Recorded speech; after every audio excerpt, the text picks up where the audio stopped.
Gabi est bénévole auprès des sans-abri de Miami. Ce soir, elle cherche l'un d'entre eux en particulier, un certain Gordon. Salut, tu as vu Gordon? Je le cherche. Elle le connaît bien et elle pense qu'elle va pouvoir le sortir de la rue durablement et d'une façon très simple. C'est bon? On t'a donné ce dont tu avais besoin? Oui, ça va aller, merci. Il est là, celui qu'elle est venue chercher. Gordon, un ancien chef de chantier malade, sans abri depuis 20 ans. Il vient enfin d'accepter ce qu'elle lui propose depuis des mois. On a souvent parlé ensemble de retrouver sa famille et il n'a jamais voulu. Mais aujourd'hui, je pense qu'il est prêt. Pourquoi aujourd'hui? Parce qu'il a fait un AVC et ça marque un changement. Ouais, tu l'as échappé belle et, comment dire, ça redonne du sens à la vie. Ça donne envie de se rapprocher. Vous avez perdu votre travail? Oui, à cause de problèmes physiques. Je ne pouvais plus exercer. En vieillissant, j'ai eu des problèmes de hanche et je me suis cassé le dos. J'ai fait une dépression car la douleur ne me quittait pas. Et rien ne parvenait à l'arrêter, alors je me suis mis à boire. Et forcément, ça n'a rien arrangé. Gabi commence son enquête. Elle ravive ses souvenirs pour trouver un point de départ. Parle-moi de ceux que tu aimes. Tu m'as dit que tu n'avais plus de famille. Mes parents sont morts. J'ai 2 sœurs, mais je ne connais pas leur nom de femme mariée, ni où elles habitent. Et tu te souviens de leur date de naissance? Je crois qu'elles sont de 1965. Donc elles sont plus jeunes que toi. Oui, elles ont 5 ans de moins. Ensuite, elle enregistre une courte vidéo qu'elle va poster sur les réseaux sociaux et sur une toute nouvelle application qui commence à faire des miracles. Ok, allons-y. Adresse-toi au téléphone comme si tu parlais à tes sœurs. Salut mes sœurs. Je sais que ça peut paraître étrange, car ça fait très longtemps, la moitié d'une vie. Mais j'espère que toutes les deux vous vous portez bien. Je sais que vous avez des enfants et tout ça, et j'espère que tout va bien pour vous. Ce message trouvera peut-être son destinataire. Ok, on va soumettre ton dossier. Là, c'est en train de charger et ça va être donné à un détective qui va essayer de recoller tous ces petits morceaux. Merci, chère Gabi. Pour cela, Gabi va mobiliser toute une équipe d'enquêteurs. Gordon a 59 ans et sa santé décline. L'espérance de vie d'un sans-abri est de 50 ans dans la rue. Lui trouver un toit devient vital. Gabi va-t-elle parvenir à délivrer ce message aux sœurs de Gordon?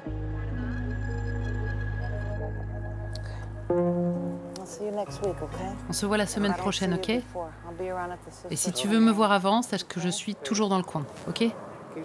Ok, t'inquiète pas pour moi, ça va aller. Merci pour tout, Gabi. Je t'aime fort. Moi aussi. Fais attention à toi. Passe une bonne nuit. Gordon va-t-il retrouver une famille et un toit après 20 ans passés dans la rue? C'est le début d'une longue chaîne de solidarité qui va se mettre en place à travers le pays et mobiliser des dizaines de personnes, des bénévoles pour la plupart. Tout a commencé à San Francisco. Grâce à cet homme, Kevin Adler a inventé le concept de la vidéo qui fait des miracles. Salut, tu veux une paire de chaussettes? Ouais, merci. T'en prie. À 34 ans, cet humaniste, expert en nouvelles technologies, a créé une start-up qui vient en aide gratuitement aux sans-abri pour retrouver un toit grâce à leur famille. Le pays connaît une crise sans précédent. Chaque année, 3,5 millions d'Américains passent une nuit dehors. Un quart vit ici, en Californie, dans des camps qualifiés par les Nations Unies de taudis, aux conditions de vie inhumaines. On peut tourner à n'importe quel carrefour, on trouvera des centaines de gens qui vivent dans la rue. On est à San Francisco, dans un des endroits les plus riches au monde, mais c'est aussi là où il y a la plus forte concentration de pauvreté et de sans-abri aux États-Unis. En cause, le prix des loyers. 3 000 € pour un studio à San Francisco. Mais aussi les aléas climatiques, incendies en Californie, inondations au Texas, ouragans en Floride. Des milliers de personnes sont à la rue. Aux États-Unis, il manque aujourd'hui 7 millions de logements pour les plus démunis.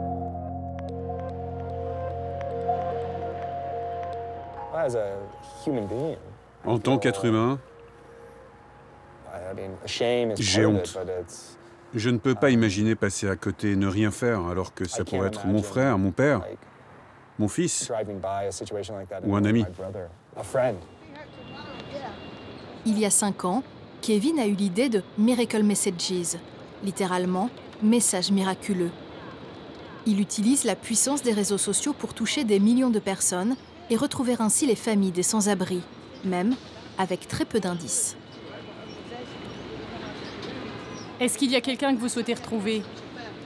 Voilà ma carte. Vous m'appelez sur mon portable à n'importe quelle heure. Et on vous aidera à reprendre contact avec quelqu'un de votre famille. Ça peut être votre fils, votre frère, votre père, qui vous voulez. Il y a quelqu'un à qui vous souhaitez parler? Ah oui. Les employés de Miracle Messages ont eux aussi connu la rue. Beverly a passé 18 ans sans domicile, ici même, à San Francisco. Et c'est aujourd'hui sa force. Elle connaît les mots, les peurs, sait comment parler. Recrutée il y a 2 ans, elle gagne 800 € par mois. Ça me fait du bien de faire ça. Quand je le vois, je me vois et j'ai envie qu'il vive la même chose. J'espère pouvoir l'aider. Jérémia a 45 ans. Il a passé la moitié de sa vie dehors. Aujourd'hui, il aimerait renouer avec son père. Kevin tente de le localiser depuis son téléphone. Son nom, c'est quoi, Donald? Oui, mais il a un surnom, on l'appelle Tuck. Ok, laisse-moi regarder ce que je trouve. On a un accord spécial avec les anciens annuaires téléphoniques, alors je viens de faire une recherche rapide et je suis tombé sur cette personne qui habite en Californie. Je pense que c'est son père. Si c'est si facile de retrouver un proche, pourquoi ne sont-ils plus en contact? Il y a plein de raisons possibles. Ça peut être la honte, la gêne, la peur ou l'isolement. Ils ne maîtrisent pas les réseaux sociaux. Certains ont perdu les numéros de téléphone et ne savent pas comment joindre leur famille. Leur portable a été volé ou ils n'ont pas Internet. Pour augmenter les chances de réussite, l'équipe propose à Jérémia d'enregistrer un message qui sera publié sur le site de Miracle Messages, mais aussi sur les réseaux sociaux. Salut, je cherche mon père. Si vous le retrouvez, vraiment c'est cool. Sinon je ferai avec. Merci de partager. Pourquoi vous pensez que c'est une bonne chose de revoir votre père? Je me dis que ce serait bien qu'il sache que je suis toujours vivant.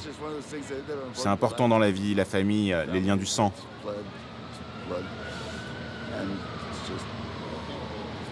Reprendre contact, ça peut vous aider? Oui. J'aimerais bien. C'est bien ce que fait cette association. Ça fait du bien d'avoir des personnes comme ça. Ça vous arrive qu'on s'intéresse à votre histoire? Comment sont les gens avec vous? Oh, vous savez, en général, je montre juste ma pancarte. Qu'est-ce qu'il y a écrit dessus? À la recherche de bonté humaine. Vous en avez trouvé aujourd'hui? Oui, je crois bien.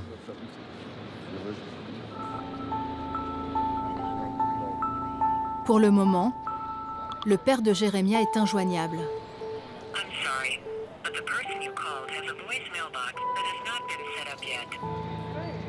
Beverly et Kevin vont maintenant remuer ciel et terre et explorer toutes les pistes.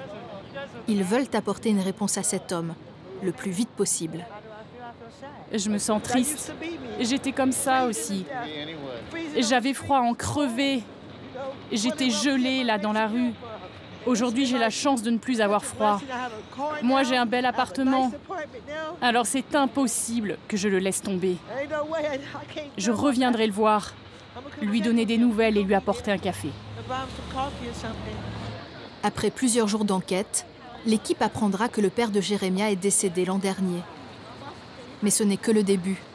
Il leur faut trouver un proche, un ancien ami, une connaissance, quelqu'un qui pourrait l'aider. Kevin a trouvé des soutiens au cœur de la Silicon Valley. Un grand groupe lui prête un bureau. Sorti major de sa promotion, ce diplômé de Cambridge aurait pu aisément faire fortune chez un géant du web. Mais durant ses études, la perte d'un proche a changé sa vie. Mon oncle a passé 30 ans dans la rue. Il était schizophrène et souvent on ne savait pas où il était. Je me suis demandé si une personne comme lui avait pu partager son parcours, sa vie. Ça m'aurait aidé à mieux le comprendre. Un jour, il m'a dit « Je me suis senti SDF non pas quand j'ai dormi dehors, mais lorsque j'ai perdu contact avec ma famille. » Tout commence il y a 5 ans. Kevin s'adresse à Jeffrey, un SDF qu'il croise tous les jours. Sans trop réfléchir, il lui propose d'enregistrer un message sur son téléphone portable. Qu'est-ce que tu veux dire à ta sœur ou aux gens de ta ville? Tu ne les as pas vus depuis longtemps, ils doivent te chercher. Oui, ça fait si longtemps. Le temps est passé à une vitesse. Je pense que ça doit faire 21 ans que je ne suis pas rentré à la maison.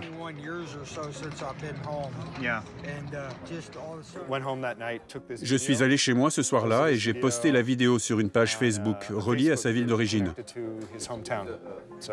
Sous la vidéo, j'ai écrit « J'ai rencontré cette personne, voilà son histoire, quelques informations sur lui et les gens qu'il recherche. Si quelqu'un le reconnaît, faites-le moi savoir. Désolé pour le dérangement et joyeux Noël. » En à peine 1 heure, une centaine de personnes ont commencé à partager cette vidéo.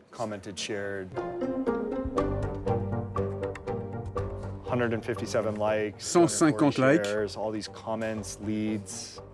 240 partages, des commentaires, des liens, et 20 minutes plus tard, sa sœur a été retrouvée.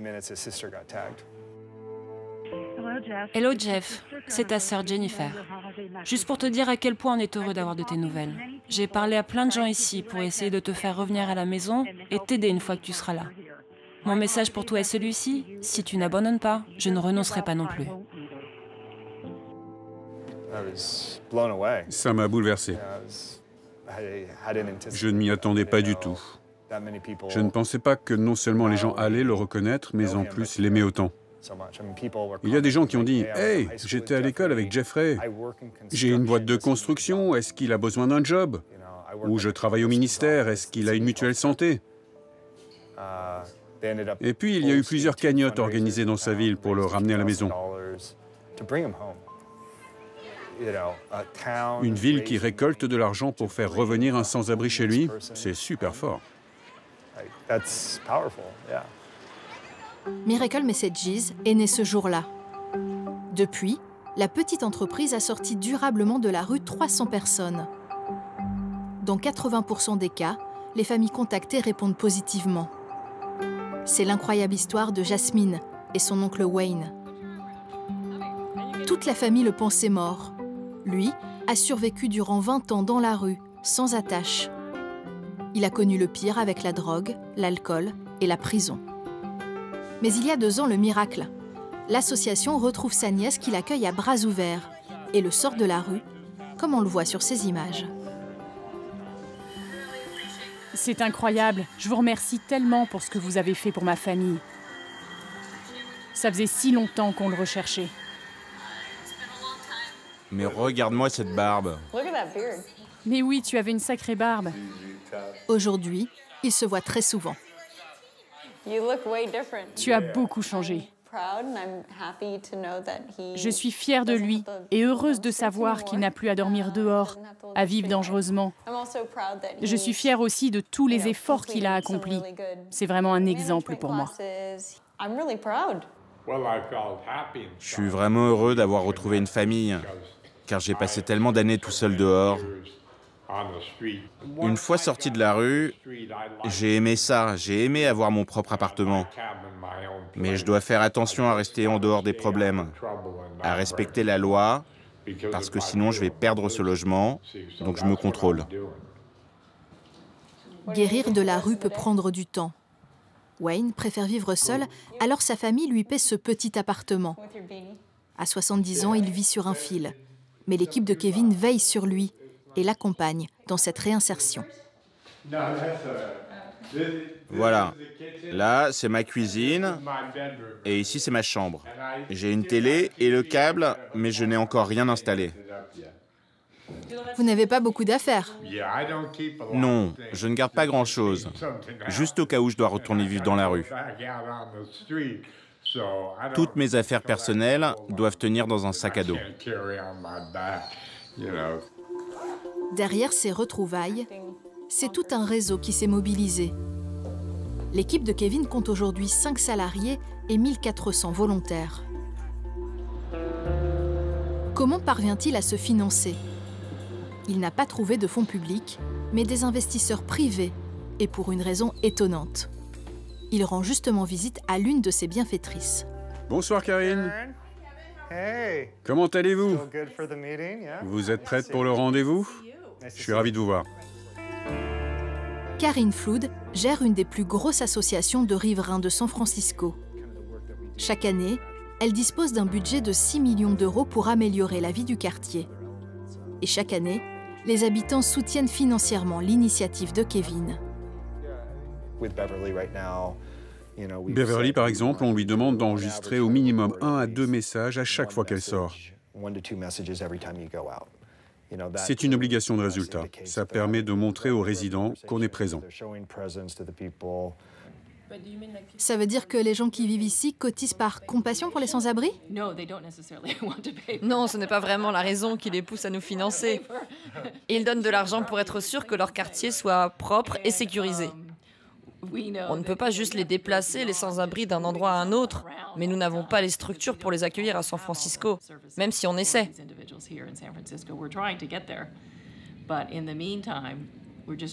Alors en parallèle, on tente d'être créatif, de rester humain et de trouver des solutions simples pour leur trouver une maison et un travail. Cette année, Kevin a récolté 100 000 euros de fonds privés, de quoi étendre son réseau à travers tout le pays. C'est ce qui va permettre peut-être de sauver Gordon, le sans-abri de Miami. La suite de l'enquête sur Gordon se passe à l'autre bout du pays, à Seattle. Nous avons rendez-vous avec Mark Haskins. Il a été détective privé durant 30 ans. À la retraite, il est devenu bénévole pour Miracle Messages. Il a résolu une centaine de cas en quelques clics, grâce à des accès réservés aux professionnels de l'enquête.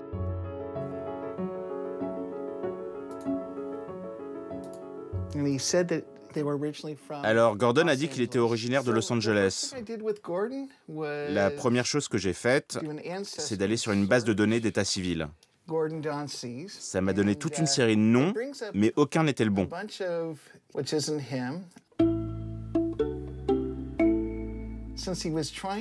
Donc j'ai essayé de trouver ses sœurs.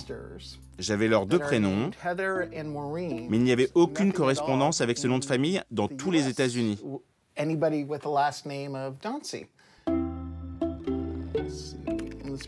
Alors j'ai tapé le prénom Roy, qui est celui de son père, et là, ça a marché. Il n'est pas mort, il est dans l'Ontario, au Canada. Je l'ai tout de suite appelé et je lui ai demandé s'il était OK pour revoir son fils. Il m'a répondu sèchement « Non merci, je ne veux plus avoir affaire à lui ». Mais il m'a donné les numéros de ses sœurs. J'ai appelé, j'ai laissé des messages et c'est une Stéphanie qui m'a répondu en premier. Elle était en pleurs, totalement bouleversée. Elle disait « Mon Dieu, mon Dieu ». Là, ça m'a pris peut-être 1h30 de recherche et c'était fait. Rien que pour ça, c'est vraiment super satisfaisant ce genre d'enquête. Quand vous avez cette aptitude à reconnecter les gens, ça peut changer leur destin, ça peut changer leur vie.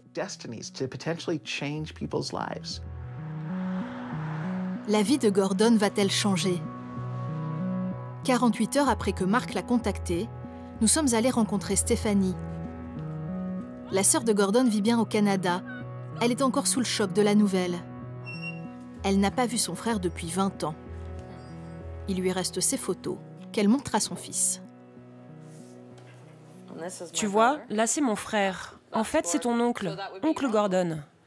Et là, il pose avec son chien.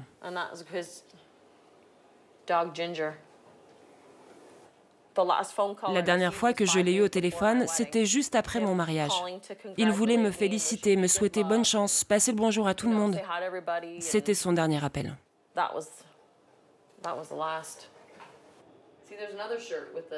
En rupture avec son père, Gordon disparaît sans donner d'explication. Stéphanie a alors 35 ans. Elle mobilise la police et engage un détective privé. Après plusieurs années, l'enquête est stoppée. Stéphanie ignorait que son frère vivait aux États-Unis, dans la rue. J'ai reçu ce message de Mark Haskins. Il m'a dit « Je suis détective privé, je travaille pour Miracle Messages. Est-ce que vous connaissez un certain Gordon ?» Et je ne suis même pas allée au bout du message, je n'ai pas tout lu. J'ai juste littéralement lâché mes affaires, mon sac, tout, et j'ai tout de suite rappelé.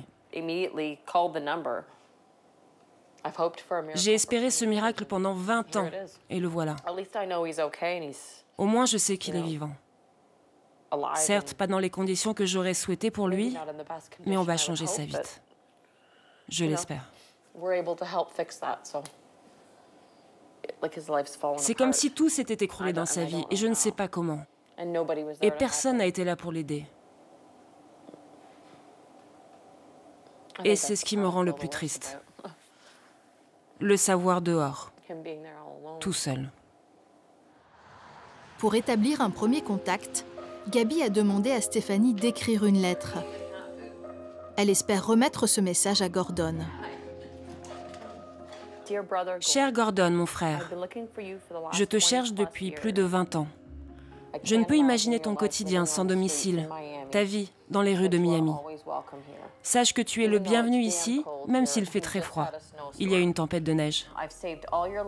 J'ai gardé toutes les lettres et les photos que tu m'as envoyées. J'ai montré à mes 3 enfants qui est oncle Gordon. J'espère que je te manque autant que tu me manques et qu'on parviendra à se retrouver, je l'espère très vite.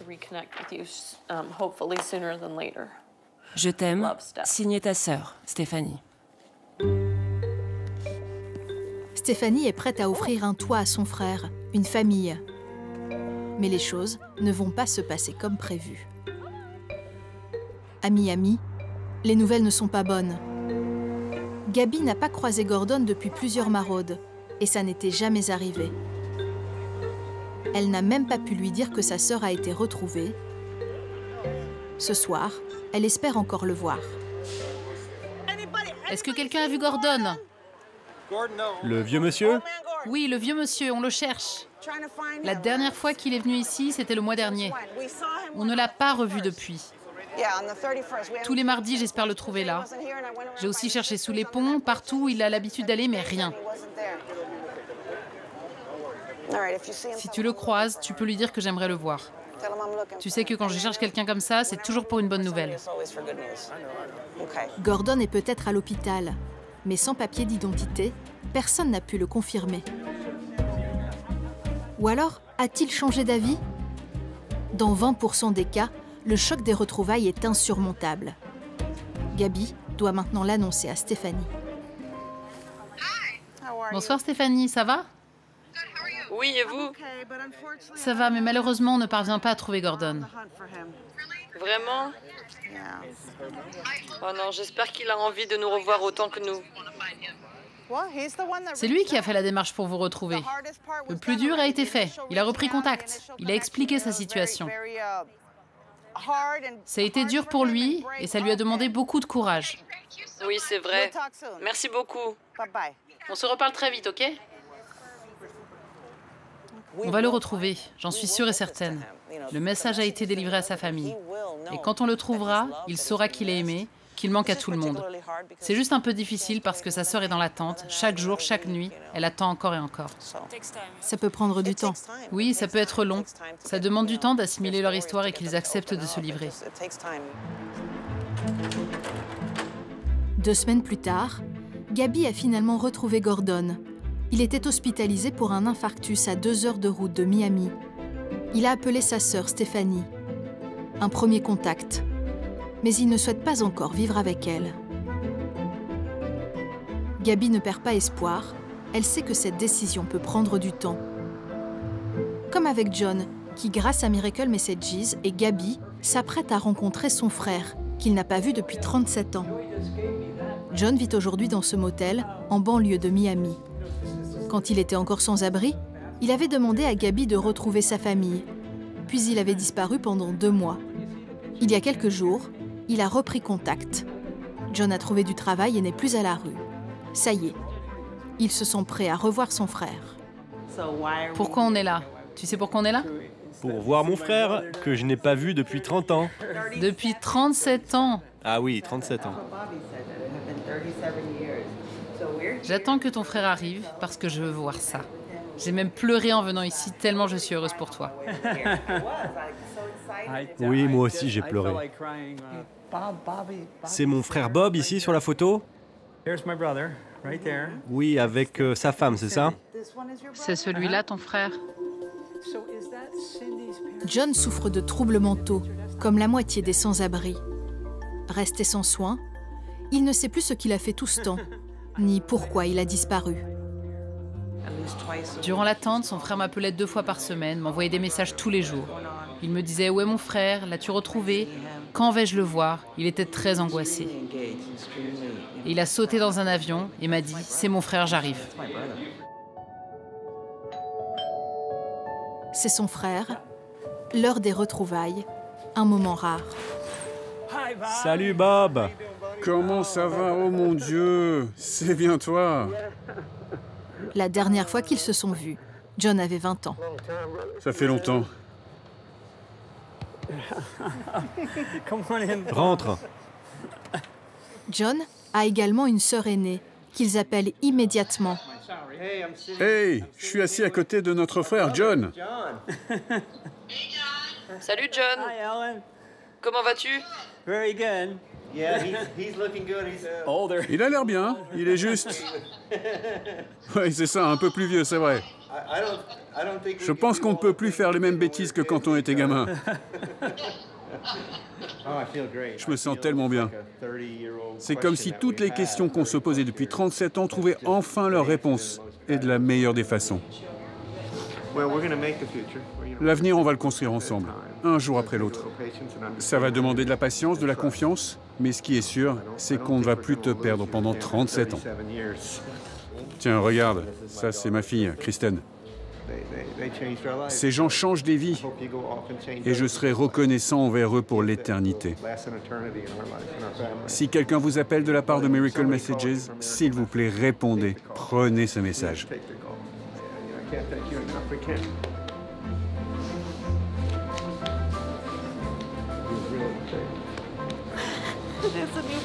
C'est un nouveau départ pour vous. Vous avez tellement de choses à rattraper. Je suis si heureuse. Depuis ce jour-là, les 2 frères ne se quittent plus. C'est la 302e famille réunie par cette idée toute simple. Un message, un réseau de bénévoles et au bout, un miracle.